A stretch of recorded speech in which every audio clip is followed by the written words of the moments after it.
material. So I'll let you introduce the session. Okay. Well, welcome everybody. Those of you who are in the back, if you just come on down, those of you who are entering, come on down to the middle session. It would be fantastic. It's hard to teach to a room where there's sort of 2s and 3s. So, how many of you made it to Nice? Okay, a few of you. Yeah, we were thinking of getting you pins. I survived the volcano. Yeah, it was great. It was a great time, actually. So, we're going to be talking about safety across the continuum. I'm Carol Haraden, Vice President at the Institute for Healthcare Improvement, and I work primarily in the UK and Europe on patient safety. And with me is... Rene Amalberti. who is not the senior advisor for SAGD, actually. For patient safety at HAS, Haute Santé in France.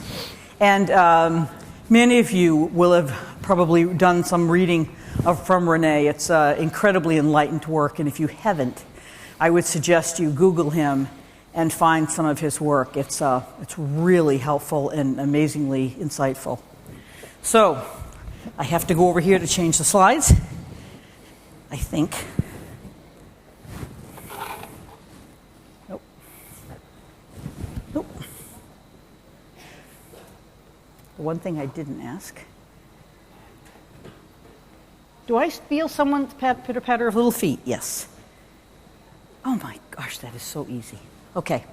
So, today we're going to talk about care across the continuum.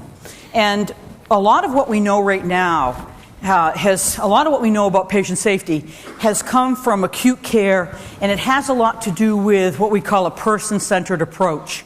So we know a lot about what harms patients. We haven't spent as much time understanding a systems perspective of what harms patients. So we know a lot about individual care, but there's a lot of issues across the continuum in what we call the white space, or where a patient moves between acute care to primary care to long-term care, home care, and back again. And in that white space lies a lot of problems. And in England they say, that white space, there be dragons. So there's dragons in those woods. So I want to talk a little bit about some work that we have done looking at failure-free operation over time. So many of us are working in reliability. How many folks spend time working in reliability of your processes? Well, a few. Okay, good. It's good. So reliability we typically think of, or we always did, and we certainly do in healthcare, as the ability of a process to deliver under specification. So we might say, does this process, a process might be getting a patient antibiotics on time who's come through the emergency department or A&E with community-acquired pneumonia. And if they get it on time and the right antibiotic, we think it's a reliable process. But in fact, engineering tells us that the definition of reliability is failure-free operation over time. So how many of you, when you buy a car, would be happy that it drives out of the garage and then brakes? Okay. You'd be happy if it drove at all. So driving out of the garage and then having the car break, it would not be considered success. But that's often how we are in healthcare. We're just glad you got out of the hospital alive. Okay? Success, right? That's reliable. And in fact, when we buy anything, when any other technical discipline thinks about failure-free operation over time, so the ability of whatever you get to deliver over time and space. And that's what our patients assume. It's actually not how we behave a lot of the time. But our patients actually think that we're concerned about optimization of health and healthcare across the continuum. And that's actually starting to be a new concept for us. And we often think about optimizing the episode of care. This hospitalization, this primary care visit, this home health visit. And really, it's the ability to tie those things together that gives us a sense of continuity, gives the patient failure-free operation over time. So I want to show you some data that suggests we're nowhere near this goal. Some of you may have would not contest that anyway. But as you can see, this is adults who have been asked these questions, who have any chronic disease, who have been hospitalized in the last 2 years. It's from the Commonwealth Fund. And you can see across the top, Australia, Canada, France, Germany, the Netherlands, New Zealand, the UK and the US, just about everybody in this room, many people in this room at least.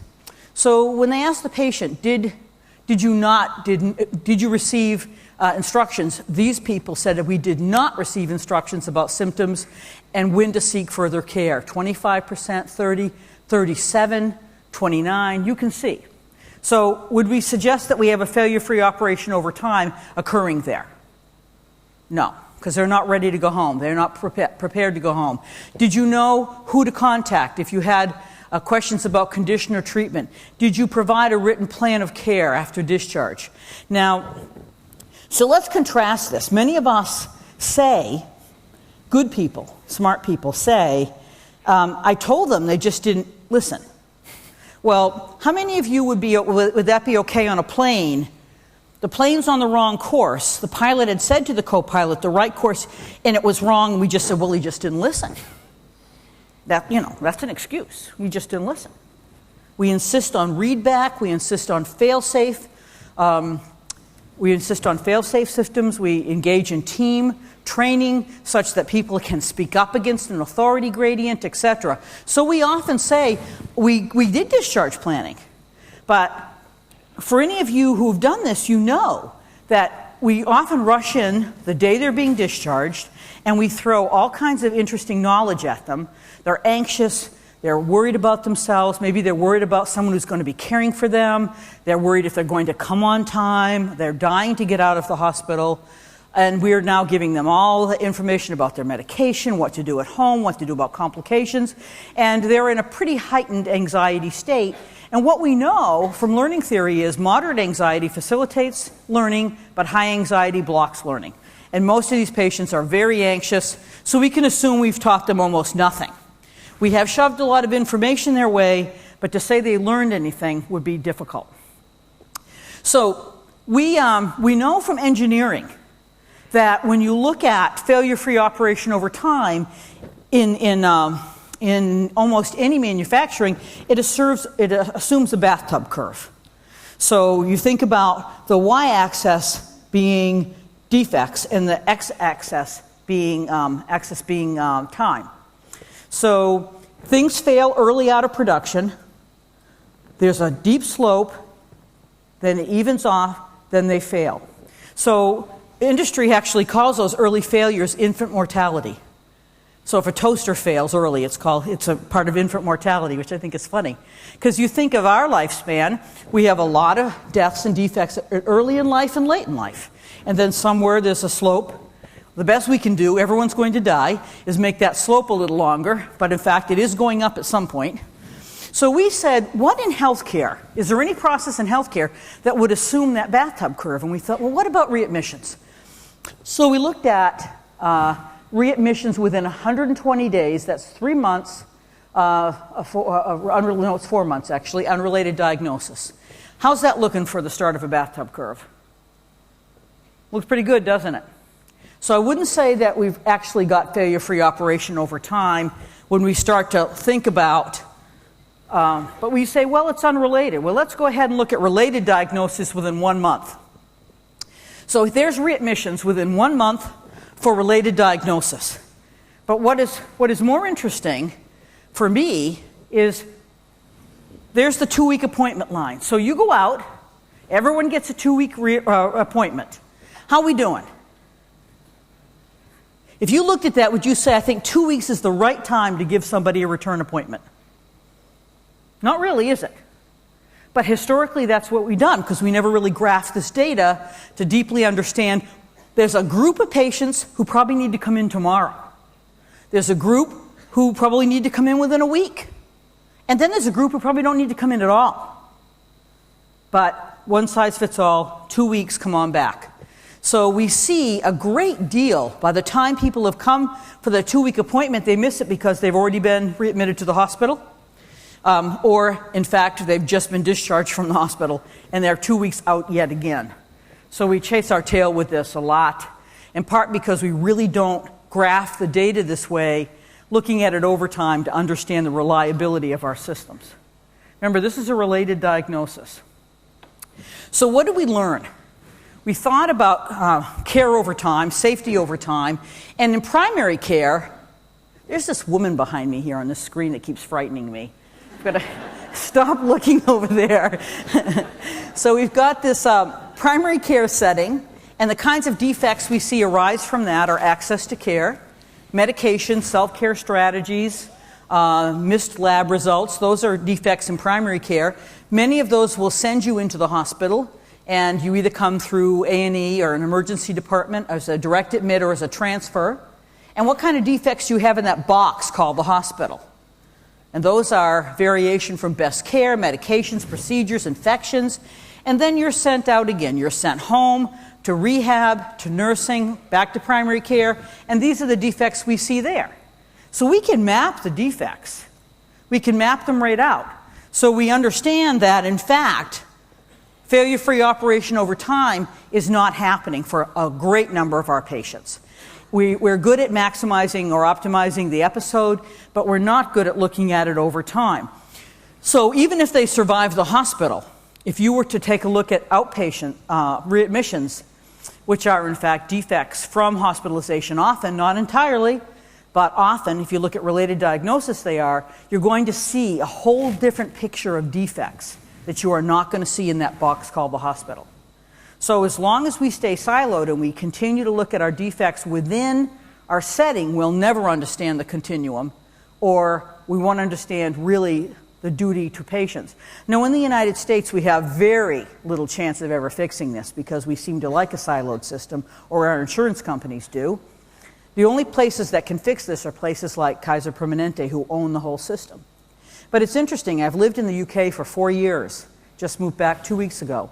And I would say they have, and so do you in many of your countries, the possibility unrealized. So we'll never even have the possibility.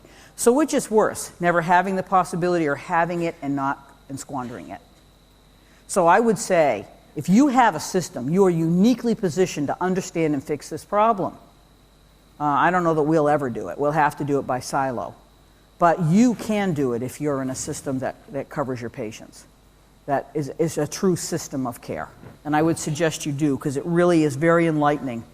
So we analyzed that 31-day readmission graph I showed you.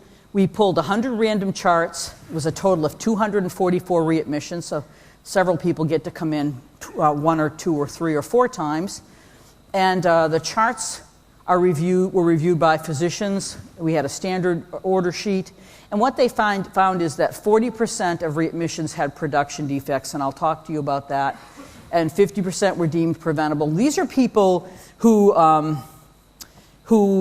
we hadn't spent a lot of time with. We simply said, look at these charts, look at these readmissions, and tell me. Because I guarantee you, if I look at those charts, my definition of preventable is very different than theirs. I'm sure it's much higher. But even working with docs who are good-thinking people but haven't really spent much time thinking about safety, this is what they found. 27 of the readmissions were environmental, and 23 were separate, distinct processes. So here's what the production defects look like. So I want you to think about this. How many of these go back to the hospital? Poor discharge, surgical complications, poor hospital care, procedure not successful, infection, and other. So the hospital owns a lot of this, right? Owns a lot of this failure-free operation over time.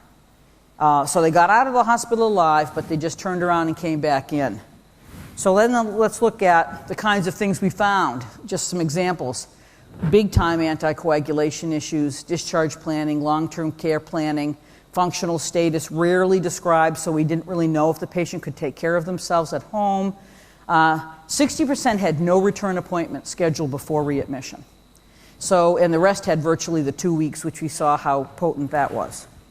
So we made this distinction between environmental defects and production defects. So production were those things as a result of care. Environment were those things as a result of the patient's environment. that contributed to their readmission. So here you can see poor outpatient management, lack of support, long-term care facilities, non-compliant patient. I hate that non-compliant patient. This is a patient who decided to take meds their way, and we want to call them non-compliant. So unable to get meds, unable to get an appointment. Now we could argue, what does that have to do with the hospital? Well, if you discharge a patient and you know they're unable to get their meds and unable to get an appointment, then it is our problem. Okay.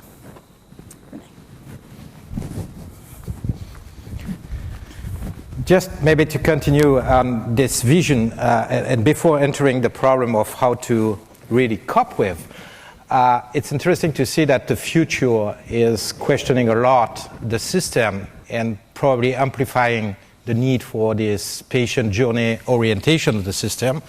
Just because if we project to 2020, probably we have less than 50% of commonality with the present healthcare system for reasons. The first reason is probably that we are under extreme financial pressure, and there's a consequence for that in all Western countries, and probably more than all Western countries. We are progressively increasing the de-reimbursement of what is not the best practice. And that is changing progressively the spirit and the mind of people, since it is introducing a significant reduction of autonomy. And with that change, you are progressively under the control of a new governance, which is not really in the hand of the quality and safety authorities, but in the hand of the payer, of the people who are really reimbursing the system. The second big change is the technique. It's unbelievable how day surgery and also new advances in oncology, for example, will change the system in the near future, turning to much less beds into hospitals and to a need for a greater consideration for patient journey, because you will shorten so much the time spent into the hospital that most of what we have done on nosocomial infections or many big items that were central in the last decade will turn to old-fashioned problem, and we will have to address new problems, which typically are related to the continuity of care. And this continuity of care will ask for reminding the way we have designed the hospital with their architecture, not just general design, but including the architecture, to fit this new position in the system. And of course, we are also imposing to the primary care a new job to recover from all the complications of surgery. And just if you mind about the quality and safety into the hospital in surgery, most of the complications will not longer occur into the hospital. So you will have to get the evidence of your own quality in other places that are much after at day 3, day 4, day 5 in the primary care system. And of course, it's very, very difficult to move the system to that new consideration. Also, and it's parallel to the idea that the technique is changing, the professions are changing. You have a lot of new interventionists that have just appeared in the system for the last 7 years. You have cardiologists that have replaced 60% of the cardiac surgeons within a period of 5 years. You have radiologists that have taken a large part of the neurosurgery just because the technique permit to do that. So you're moving the system to something which is much lighter than the hospital. And again, the problem is that if you do that, you have to really rethink the journey, the patient journey, using all these facilities and these new capacities. And the last but not least of these changes is the societal change. And of course, everybody, when we speak about societal change, thinks about the transparency that we need to have for the patients. And it is obvious that we need to increase the transparency to patients. This is a general move everywhere. But the biggest change is not that one. The biggest change, compared to what we had in the past decade, is that at the level of the authority and the governance of the system, you can key in one button and obtain the total profile for all your doctors, all the patients they have seen within the last year, all the complications they had, what cost represented this complication, how they have been articulated with other doctors to form a chain which was effective or non-effective. And this is Big Brother. And Big Brother never existed in the past. So we have opened a new window of infinite capacity in terms of rethinking and reminding the system. That is not at present very used, but will be used probably more and more in the next years, and will turn the culture very quickly, much more quickly than we have done with the tentative of asking people to communicate a little bit more, or to do gently improvement in terms of how they can accept observation from others. So really we are in that period of time where considering patient journey as a primary main focus of tomorrow is just an evidence, and what we cannot imagine is the speed at which it will be very central. So that, I believe, is giving you a very broad vision of where we are. We can stop here and have a few questions on this diagnosis, and then we enter into what solutions, what can we do. So please, the floor. If you have some questions, we can answer a few questions on that first part, on the diagnosis. Moving from... Actually, when you turn the lights up, I can't see any hands raised. So it would be great to turn the lights back down. Whoever's doing the lights, if you dim them again. Well, that's not been successful. Oh, there it is. Thank you very much. It is afternoon. It's not an excuse to sleep. Any questions? So if there's no questions, we continue. Oh, we have one. Yeah, we have one. Thank you very much so far for your presentation. My question is regarding the last remark you made about Big Brother. Yeah. Because privacy, patient privacy, and also physician privacy is a very important subject. And even recently in the Netherlands, a law on the electronic patient file was postponed due to these privacy issues. Can you comment on that? Yeah, well, I can give my opinion, and as it used to be in my mind, I refer to what I have seen in the other systems, and I must tell you that yes, we have such laws in the Netherlands, in France, in many countries on the privacy, and we are very reluctant at present to move quickly. It's like a barrier, but this barrier will not resist to the capacity of the payer in terms of the control of the system.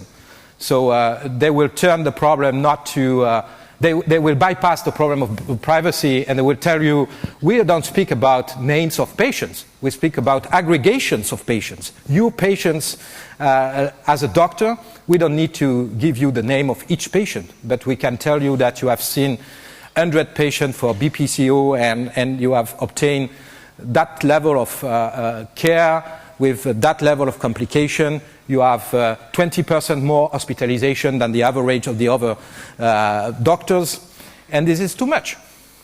And that is Big Brother. You don't need to enter into the names of people. So it's not a big barrier on the long term. And you know, it's a bit of a conundrum when you look at the journey to becoming high reliability organizations. If you follow any of them in their journey forward, you see data transparency as a key marker of reliability, the ability to learn. The problem with us is we use data for judgment all the time. We don't use data for learning.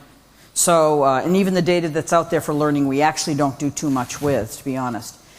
We could. There's so much to learn, and we're not mining that successfully, partly because we believe that it couldn't happen here, or we're different than this place, so we don't need to pay nearly as much attention. But it is true, at some point, whether it's a system for learning or a system for judgment or one that is both, that journey to becoming reliable is going to entail understanding in much greater depth what's going on. And it's probably also the capacity of the Big Brother. Well, I don't know if Big Brother is something good, but well, that's what I said. To translate. That's what I said.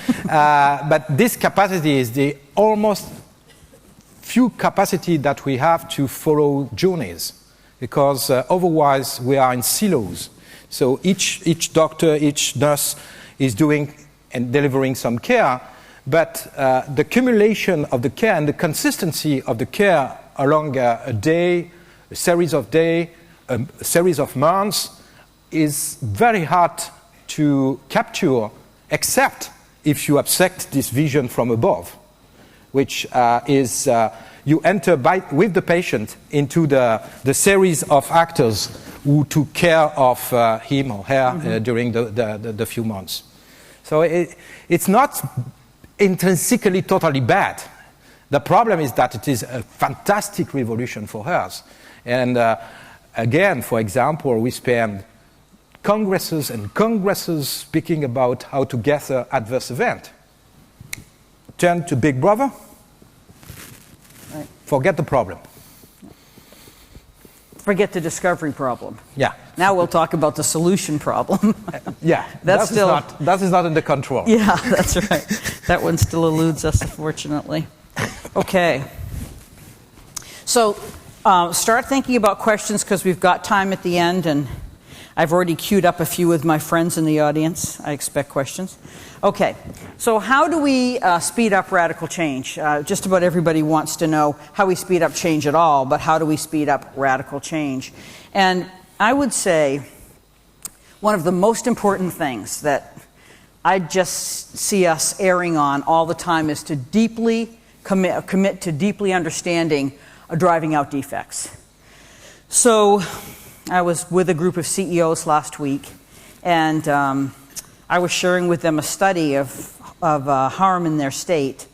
And I said, well, what do you think about this? It's the North Carolina harm study published in the Journal of American Medical Association several months ago. I said, these are CEOs in North Carolina. What do you think? And they said, well, we've been working really hard on safety. We don't believe that data. So, by the way, it is your data. We didn't manufacture it, but okay, say more. And they said, well, we don't believe it because we've been working really hard on it. It's okay. So tell me, give me an example of something you've been working very hard on. I said, okay, central line infections. I said, all right, so where have you worked on them? Well, we've worked on them in intensive care. Fantastic. How about pediatrics? How about hematology, oncology? How about renal? How about dialysis? All the places that, well, no, we've worked on them in intensive care. So that deeply understanding driving out defects across the continuum, even within our hospital. So I said to the CEOs, how many of you have gone to staff and said, what do you do when you have an off-service patient, a patient for whom you do not know how to care, off-service, or in the UK we call them boarders? But if you have one of those, what do you do? That's the commitment to deeply understand. Because you know what they said? One of them said to me, we don't have those. And the COO sitting next to him looked at him like involuntarily in shock. Of course we have those. But I said, do you understand then? What is a nurse to do? She's never seen this patient. She doesn't know the meds. She doesn't know the procedure. But today she's asked to care for them. That's a safety problem for you. Well, that was not a happy event, let's just say. That discussion didn't lead to a lot of smiling faces. But I'm sorry, that's where we are. We really have to think about what is deep safety versus surface safety. Because it's a very big difference. And not that these people aren't interested, they are. Just we haven't spent enough time being honestly talking about what that looks like. So in times of great change in financial pressure, probably none of us are there right now, but just for the little few of you out there that are, we do develop a real short-term perspective about how to get through this crisis. It's hard to keep your eye on the long and the midterm strategy for what will we do next. So we might have to employ some short-term strategies, but what will that lead to? So that same kind of risk analysis that we ask clinicians to do, we need to be doing, thinking about if we do this, what is the risk to this organization? What's the risk to our long-term strategy? Do we have a long-term strategy? And, of course, the creating of perverse incentives. So you think about Mid-Staffordshire. I was just downloading my presentation, talking to Brian Jarman, and we were looking at the Mid-Staff's reports that are coming out of the trial, which is happening right now. And I have to tell you, it's absolutely shocking. It's shocking what's coming out about what was really going on and how many times they had to push, do not pay attention to this, in order to get where they were. And a number of those issues were related to continuity of care and readmissions and big-time failures. So they owned that whole continuum, but that was never realized. A lot of problems. They made decisions that had huge consequences down the line and never really said, when we do that, what will the effect be? When we shorten length of stay, what is the effect on the hospital, on primary care? Will they cope? I don't know. Do they have the ability to cope? They used to see patients who are not that sick. Now they're seeing them incredibly sick. Do they have the ability to manage that? Do they even have a waiting room that people can sit in comfortably? We could go on. But when we make those decisions, and when primary care decides they're going to make a decision to move an office or close on Wednesday afternoon, what does that do to the hospital's A&E? So having those conversations is a difficult one, but it makes a very big difference for our patients. And I think, of course, for many of us, the fixation on budget numbers, and we see a great deal of problems with leaders, and particularly mid-managers, who really need to do it, but they're fixated on exactly what their leaders are fixated on, and that's a series of metrics that looks mostly at money, and certainly doesn't look about a balance set across the continuum, which would include readmissions as a really important metric of our care. So again, the same thing, focusing on reducing length of stay without considering balancing measures of readmissions. And, we talk a lot at IHI about process measures, outcome measures, and balancing measures. So whenever I see an outcome measure, I really always ask, what's the balance? So if you tell me we've put in a metric to improve hyperglycemia, my first question is, what's happening with hypoglycemia? Because if you don't mention that, I don't really see that as improvement. I don't know what's happening on the other side. Have you got a balloon and you're just compressing it? Or you're letting air out of the balloon? That's what we want. Often we're just compressing it, it's popping out someplace else.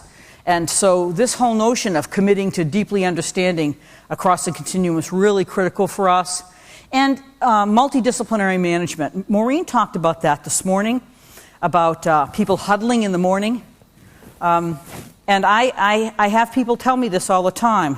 I'll say, so how's the multidisciplinary rounds going? And they'll say, we do multidisciplinary rounds. I say, okay, say more.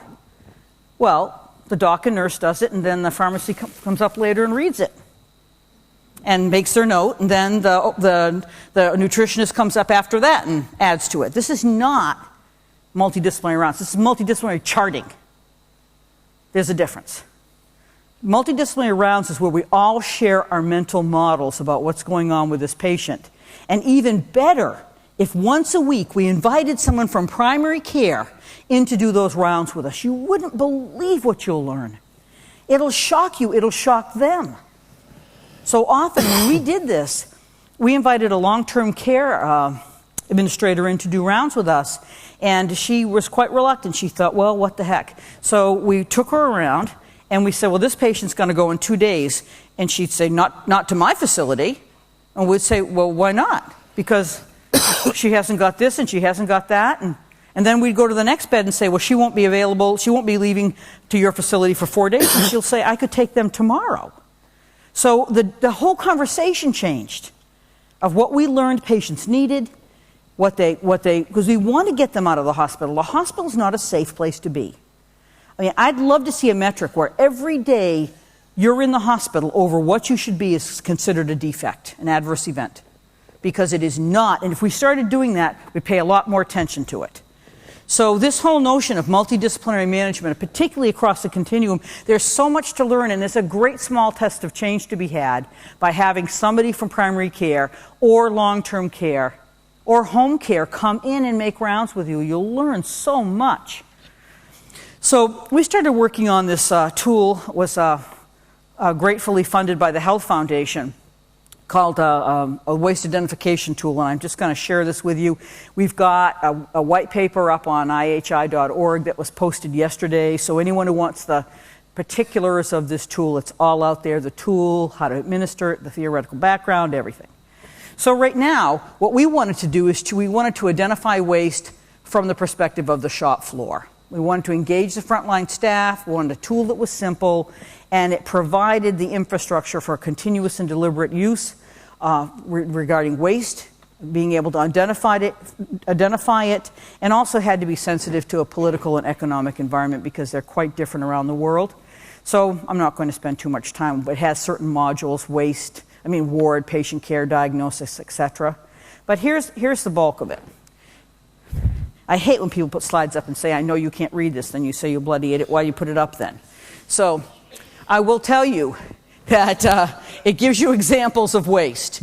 And the one that I'm going to blow up for you is one called unnecessary hospitalizations. So you go bed to bed and you're looking for waste. In fact, I'm going to go here first. So here's a typical waste identification tool. Staff members use this. And you can see the bed ID. Was there waste? You can see every bed but 3 actually had a patient in the bed that typified waste. Then you look at, was it a nosocomial infection, an adverse event, procedure complication, flow delay, clinical care delay, and you can see on the left the description of those. So 84% of their beds, precious resource, were being wasted. Okay. But the most interesting thing to me was when they started to look at unnecessary hospitalizations. Because much of the staff said, what's that got to do with us? That's not a defect in our care. They came in. Well, when we started to push back on that information about readmissions and unnecessary hospitalizations. Some of them were generated by the hospital or previous hospitalization, a lot from outpatient care. So their destinies are tied. The waste you're trying to get rid of in your hospitals is inextricably tied to outpatient care. And that's just waste and cost. Let's talk about human spirit and people losing their jobs and being away from their families. All of the things that these complications cause when patients are unnecessarily hospitalized. And how many of them, when they come in, suffer an adverse event they never asked for, never wanted, but got anyway. Okay? So these things are harm. We should just call them that. We call them readmissions. In fact, they're just harm that we cause the patient. And we don't capture them. How many of you in your adverse event reporting system list readmissions as an adverse event? Those of you who do the trigger tool do. Most of us don't. They're just readmissions. Well, you know what? We start calling them adverse events and counting them as adverse events, we might actually do something about them. So I showed you this already. And here's what we found. Out of the 200, this was the very first test we did. Out of 207 beds, 55 were found to be wasted. And the value of a single bed is at $1 million. So plans for a new facility were drastically reduced because they decided to take this on. Now, you and I know money is coming from somewhere. We aren't printing it in the basement, although I wonder in Washington they might be doing that. Most countries aren't. In fact, that money's taken out of other places. If you have a federally funded system, it's taken out of your schools, it's taken out of your social care, it's taken out of your primary care, other systems. It's not being reprinted. It's taking out of those things that matter to you and to your families and to patients and their families. So that's huge waste and really, really important. So I'll entertain any questions about this at the end. Rene? Maybe in that last section, 6 challenges that may help moving a little bit faster toward the control of the system. The first challenge is clearly that you all are familiar with the idea of barriers, and you know that a system is protected with 3 types of barriers: preventive barriers, recovery barriers, and mitigation barriers. And it's only the polynomial association, the three types of barriers that make the system robust. And we are so immature in many aspects in terms of safety, or I could say so Jurassic sometimes, that we consider in medicine that any times we have a problem, it should not occur in the future longer. So we develop only preventive barriers. And I just show you an example. We have problems of infection, site infections.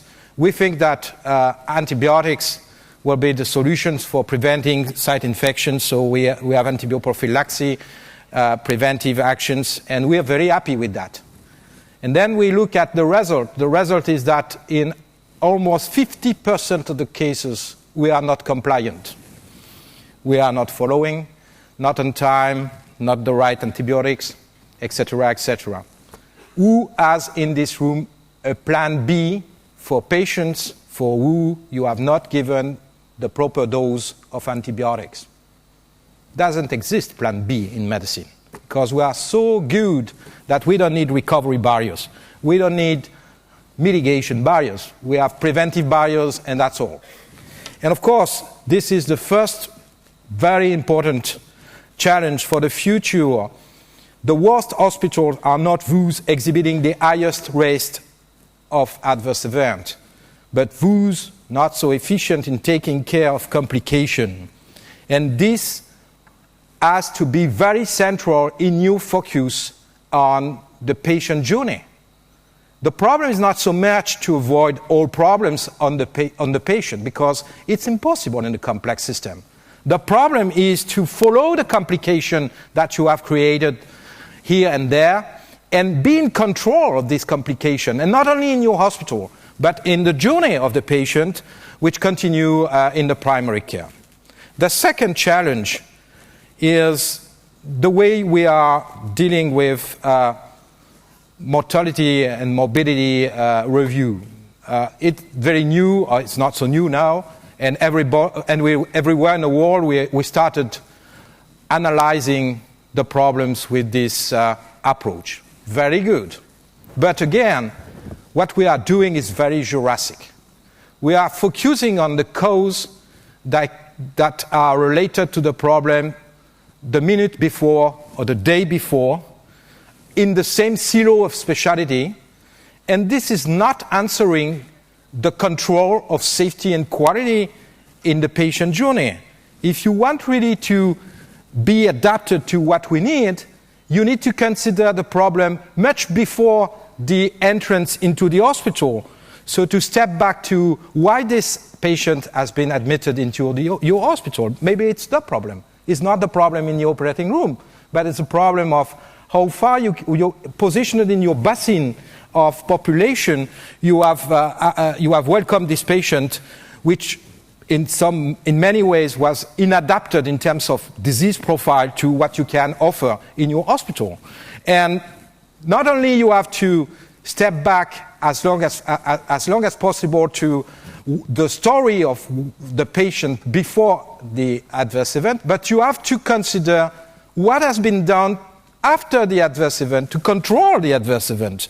And this is missing in most of the review that I've seen in France, at least. I hope it's better in your country, but we are absolutely obsessional on causes, but the problem of the control of safety is not the causes, is the problem.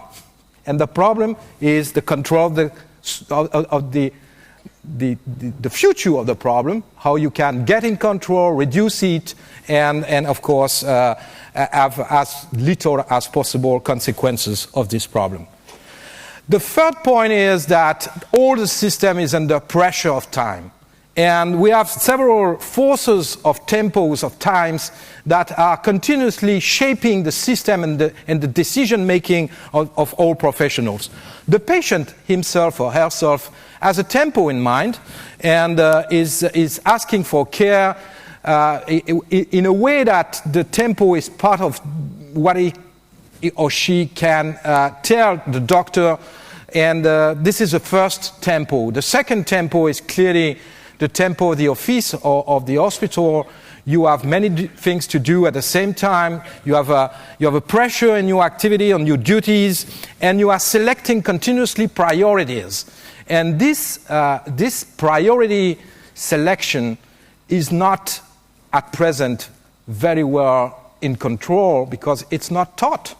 We are very, very, very little trained about how to manage that.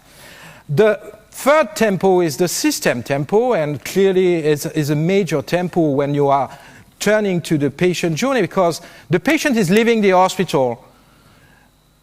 How far you are certain that he will go to the GP office in the next day, or within 10 days, or within a month? How far you are certain of that? How far you can have the certitude that the patient will get the rendezvous that you think it's important for him or for her? These are ballistic vision of the system, and in some cases, if you have not ideas on how the system will behave in terms of global system in the patient journey, you can have terrible consequences in terms of control of the disease. And the last tempo is the control of the disease, and you have 10% probably of the disease that are marginals, that are moving more quickly than usual to complications. And this is also important to have a good representation of this tempo of disease. And what you have to do is to synchronize all these tempos to be in control of the trajectory of the patient.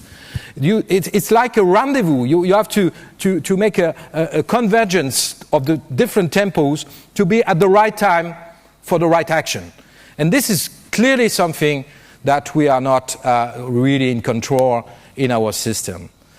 And the fourth challenge is about innovation. You will not be surprised of that, but there's this fantastic paper from Shaw and I in the Annals in 2007 telling us that the average, the midlife of the knowledge, the medical knowledge, is 5.5 years, ranging from 3.2 to 9.3. So you see from 4 to 9, average 5 years. Every 5 years, half of the knowledge of your specialty is over. It's just unbelievable, because this is twice the time of the half-life in the aviation, 13 years and not 5 years, and it's 3 times less, and in the nuclear is 17 years. So we have imported a quality model from aviation and from the UltraSafe industry, which asks for a 10 years cycle for establishing the quality on a problem at the nation level, and we have a half-life of the knowledge of 5 years. Imagine what we are sacrificing every day. Of course, the quality. And this is very true for all the moves we are entering in. The system is accelerating, and we are still adopting a model of quality which is totally unadapted to this tempo. And last but not least, you know that in this complex system we have to be in control of the resilience of the system, the exceptional situation. And you know this, the safety in a system is a sum of 2 items. The first is all the norms, the laws, and what you have imposed in terms of constraints into the system, the protocols, the best practices. And the second item is the expertise of your professionals, the resilience. And if you are in a craftsman industry, the total safety is the safety of your experts, the safety managed by your experts. The rules are not existing, there are very few rules, so the total of the safety of the system is to bet on the expertise of your professionals. But the reality is that once you are starting improving safety, you increase very quickly the imposed safety, all the rules. So you are mushrooming the rules, mushrooming the best practices. You are increasing the total safety, but you are progressively de-exposing your professional to exceptional cases, and they are losing expertise. You cannot have one with the second. You have one or the second. It's not and, it's or. and we don't know how to manage both the two items into this equation. If we are increasing the load and the constraint on the system, especially if we turn to this new vision on patient journey, if we are very rigid in the way we are thinking the system, but then the system is unstable and we cannot guarantee the stability of the system, we will be in great trouble because we will not have expertise enough in the professionals. If we get the professional as the adapters of the system, the problem that we have to solve in the near future is poor quality for a while into the patient journey. So we don't know exactly how to tune this system, but it's a major constraint to think about, because finally we have this global vision on the perequation between safety and adaptation. And for decades, centuries, we have bet in medicine on the expertise of professionals. So we were very adaptive, and finally it was not a big deal to adapt to big changes because we were betting on people, and people had this capacity to reorient their mind quite quickly. The problem is that we were not very safe. So we turned to what we expect to be a better future, the high reliability organization, and the idea that we need to increase the procedure, to increase the load, to increase the constraint on the system, and to bet not so longer on expertise, individual expertise, but to bet on the group coherence, consistency. And we are doing that more and more. And the last option should be to bet on what aviation has betted on. It's to become an UltraSafe system with pure outside supervision.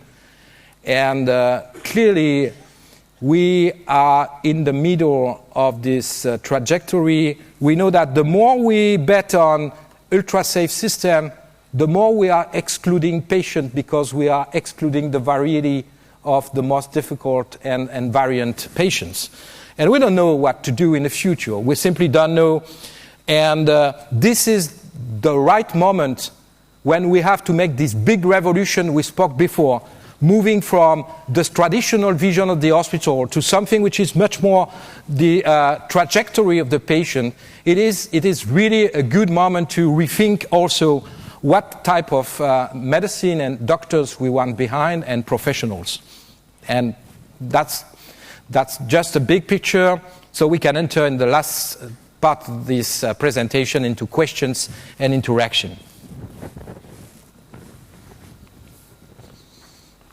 Keep. So we have two roving mics. Questions? I see one straight out here. Oh, we have one. Yep, sorry. Can we light up a little bit? My name is Dr. Milikovsky, and I'm a member of the IHI Patient Safety Advocacy Group. Professor Amalberti, you're very well known for your comparison between the airline industry and healthcare. I wrote an article on that subject, published in 2006, and there are two secrets there are three secrets. First one, it's not economic to crash a jumbo jet every day. It's poor business, it's not good marketing, and nobody's going to fly. Sure. That's not one of the options in healthcare, and strangely enough, cemeteries are pretty close to hospitals. So, the other two aspects which are important in the airline industry, which explain the safety, is the famous black box, and the lesser known, but equally, if not more important, is the fact that there is a total protection for anonymous information collected through NASA. Unfortunately, the healthcare industry does not have a black box, and it does not have NASA. The first slide on which you are touching something here is outside supervision. The United States, as well as others, depending on whether you feel your system is different in the United States or not, don't feel bad about it. The problem is actually the law. Here, talking an obstetrician gynecologist talking to you about the law. And the problem is the following is very simple. You have the Health Quality Improvement Act that assigns the responsibility of the control of delivery of care in the hands of the governing board of each hospital. That's humanly impossible to achieve. It's not because you write a law that humans are going to necessarily know it exists. Sure. And if the genome is not written in the DNA in a way that is compatible with that, it's not going to happen. Sure. So the most one more important minute. aspect is the outside supervision. And I'd like to listen to both of you in respect to what you see in terms of outside supervision. Okay. Have a better definition of what is Big Brother, because right now you have insurance companies playing Big Brother. I'm not sure they're really a brother either. And the government is not a brother either, because in France, when 10,000 old people died one summer, the government saved a lot of money that year.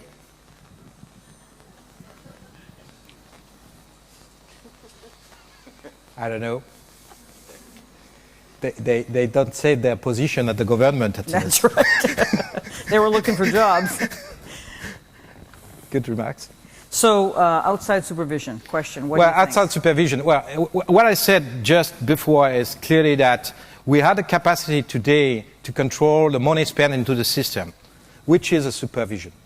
If you can control very, very clearly the money spent by all the actors in the system, you control something which is very close to outside supervision.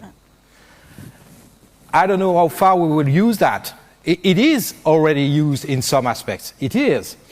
But how far we will use that to feedback people individually, I know that some experiences has been done in the past to feedback people individually on their performance in the veterans, for example. Mm-hmm. There have been a period of time where it was effective. So we cannot say never, because the capacity is here.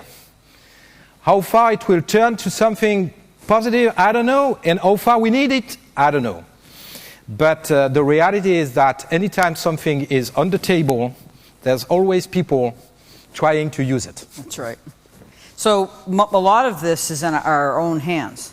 Why did we go to a DRG system? We went to a DRG system because we were unable or unwilling to police ourselves with, 100-fold variation.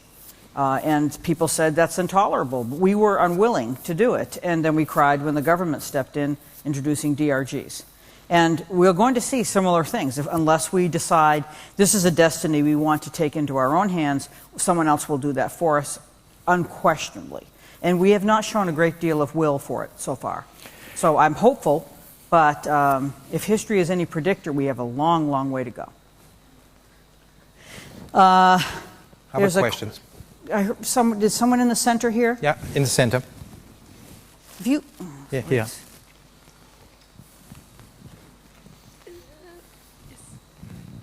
I hope it isn't too specific a question. I'm a paediatrician from the northeast of England, and I think with children we often have adult measures of quality imposed upon us, or we adopt them. Mm-hmm. And I'm just wondering we argue long and hard about readmissions in paediatrics, where clinically we always make a decision with parents about whether or not to admit a child with it in our heads that the risk may be that they'll come back in 24 hours. Mm-hmm. And it feels a bit different, that readmission, than the readmissions that are talked about in adult practice post-surgical procedures. And I wondered if you'd got any comments about that. I hear the same conversations in adults, to be honest with you. When readmission is being seen as a target, reducing readmissions in the UK, my adult acute care colleagues were saying, well, that really ties our hands, because often we make those decisions. Is it better to send them home? Even if we think they'll come back in 3 days, is it better for them to have those 3 days at home? What should we do? What's the cost benefit? And so they're having those conversations too. I think it's always been a more sensitive conversation with children. That's my background. So I've always seen much more sensitive consideration. I've seen the effects of patient, particularly parental fatigue with chronic disease, kids who are in big trouble, and we often don't have very good systems to to allow parents some rest, so they have to come into the hospital, etc. So, you know, maybe it's different. Probably some things are different. I think pediatrics is going to come into its own. I see some work being done. Peter Lockman and Great Ormond Street have done some great work. Cincinnati Children's has done some great work. I know there's just 2 places. Those are just the 2 I know of. There's probably 1,000. But I see it starting to come into its own now, too. Yep. Other question? Yeah.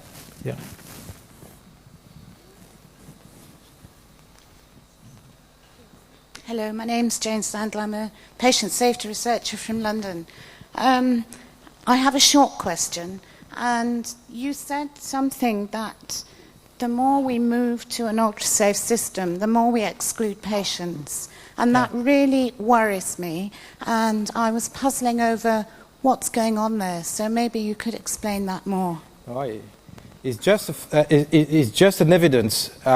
If you stabilize a system, you progressively exclude what creates the instability into the system. So since we have a percentage of patients, for many reasons, that are non-standard patients, could be because of their sociology, could be because of their disease, could be because of a mix of their sociology and disease, you progressively, if you stabilize totally the system, you're progressively excluding these patients that are not fitting the stability and ask for exceptional expertise to deal with. If you are very stabilized, you don't need longer exceptional expertise. So it's something precisely which creates the gap with these patients. Well, we see it already in the States, and I would suspect other places with insurance companies, cherry picking. They're looking at taking the patients, excluding patients with lots of comorbidities, guaranteed costs, etc. And so we see that written in spades. We already see that in finance, and that's been going on for a long time. It's not that much longer before we could see it there, too. It's not a certain future, but it's one possible outcome of a certain future. If you go that way, you need to have a 2-tier medicine with another tier that is very specialized in dealing with the exceptional patients. And that is very complex in terms of organization. We can't get the one system flow right. I'm not quite sure we're ready for 2 system flow.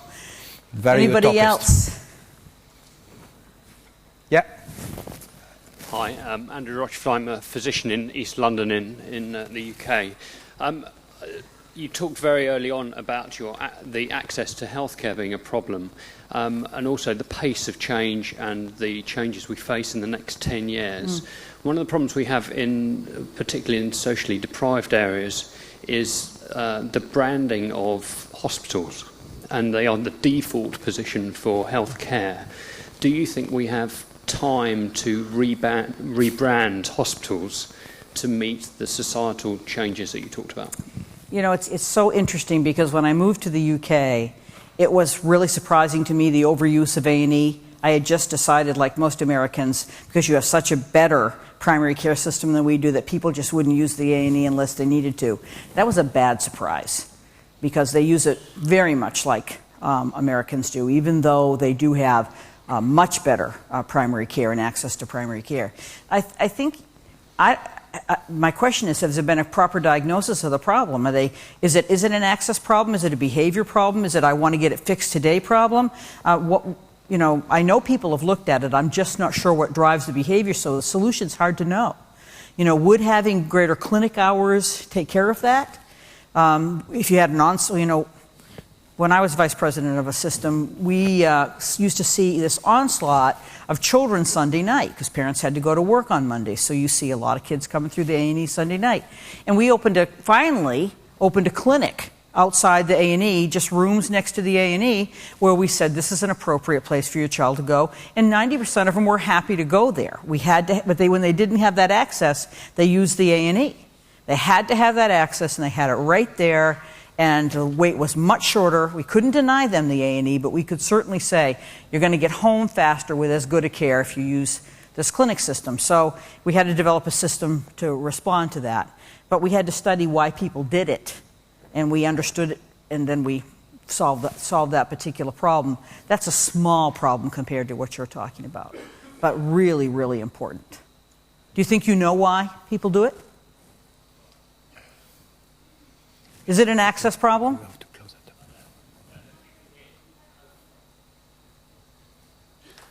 Last question, because we got people coming in for another session. Yeah. Personally, I drive past my GP practice in the morning, it's closed. I drive past it in the evening, it's closed. I happen to have trained with my GP, so I wouldn't go and see him anyway, but that's just an aside. We won't ask for your name. Yeah, I mean, it's like many things in healthcare, it's a 5-day-a-week, 8 to 5 for a 24/7 problem, and we wonder why we have problems. You know, it's just not viable anymore. Even the banking industry, God knows they're laggards. They've finally changed. We actually have a few hours on Saturday, so yeah, it's a complex problem. So thank you very much for your great attention. It's been wonderful to be with you.